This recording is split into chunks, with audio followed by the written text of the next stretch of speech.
Hello mga igsoon ni Cristo, nakita karon sa atong simbahan parokya sa San Isidro Labrador sa Tubigon, Bohol alang sa Parade of Saints alang kini sa bispera sa kapistahan ug mapuhon sa Todos los Santos. Kay karon mga igsoon ni Cristo ang atong kini kasaulugan Todos los Santos isakyan kini commercialization, and that is why ang commercial karon nag-ingon nga ang hulagway kuno ang atong dangatan kini mamaut og dagway, putol og ulo, mga daotang mga espiritu. But today the church reminds us nga ang atong una nga calling is no other than the call to holiness, ang tawag sa pagkabalaan. And this why gi-remind pag-usab sa atong Kristiyanong katinigban nga ang Todos los Santos, ang adlaw sa mga minatay dili angay kahadukan kundi atong pahinumduman nga ang atong ultimate destination is no other than to be God. Kung mato ta sa Dios, maigsoon ni Kristo, dili ta mahimong maot. Everything touched by God, mahimong balaan. Everything touched by God, mahimong beautiful and handsome because of the grace of God. So maigsoon ni Kristo, please be reminded nga ang undas, ang kalag-kalag, ang Halloween, dili mahitungod sa mga gikahalukan, kundi mahitungod sa kaayog sa gugma sa Dios, because we are created in the image and likeness of God.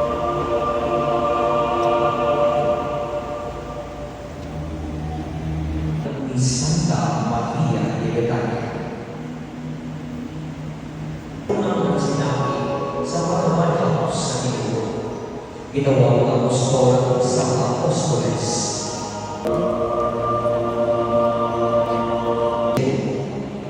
Ugunan sa iyang ihan na si Santa Maria de Betania. Mga tinulungan ni Jesus, patron sa mga posenera o senidora o Santa Marta de Betania.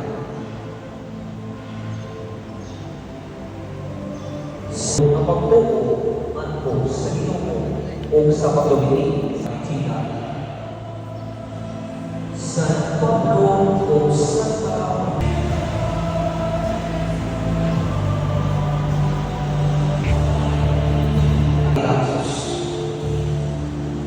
San Esteban o Santa naging martir sa ilalim ng Jesus Pangatlus ang Romano.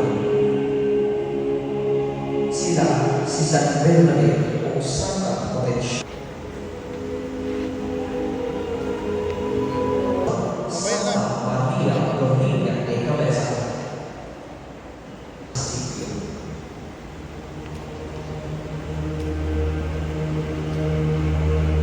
O Santa Rosa de Lima.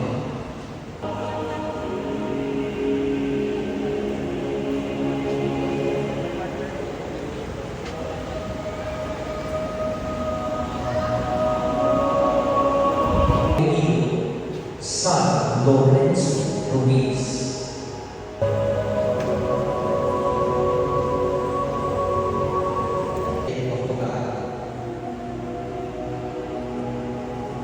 San Pedro Amigo ni Cristo.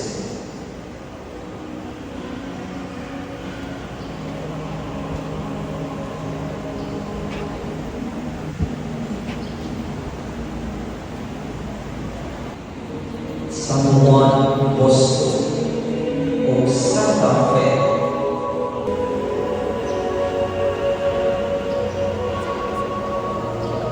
Dapat may iro sa San Roque.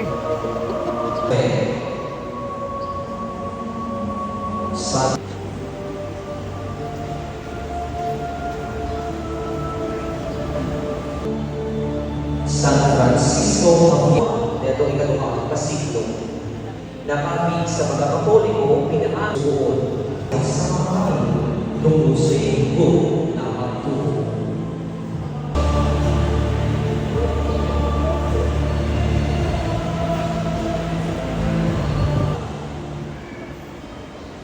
San Esteban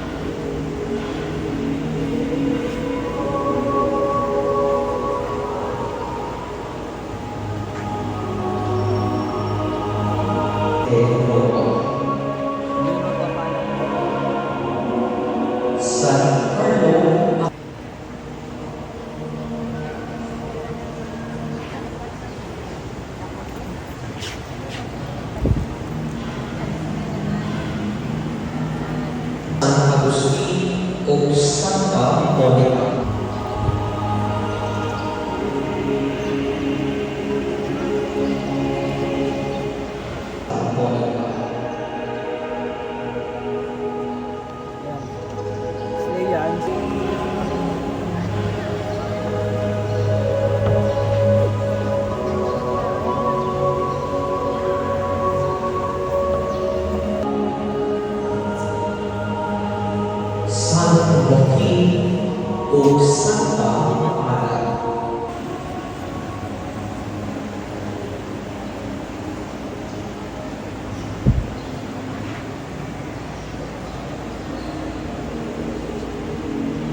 si San Joaquin o Santa Ana, ang amahan o inahan, patron sa mga mamumuno,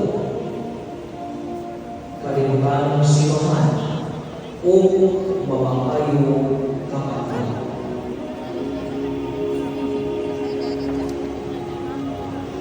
Santa Maria, siya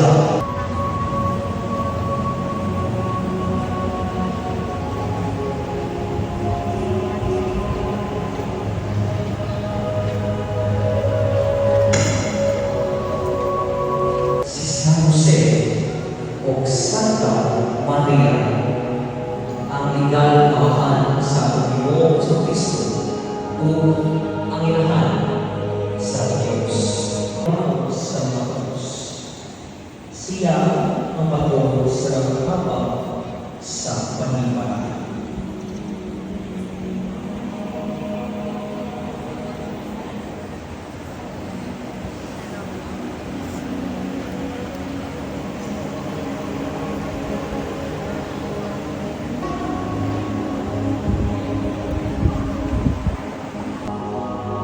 Siya, si Santa Sita,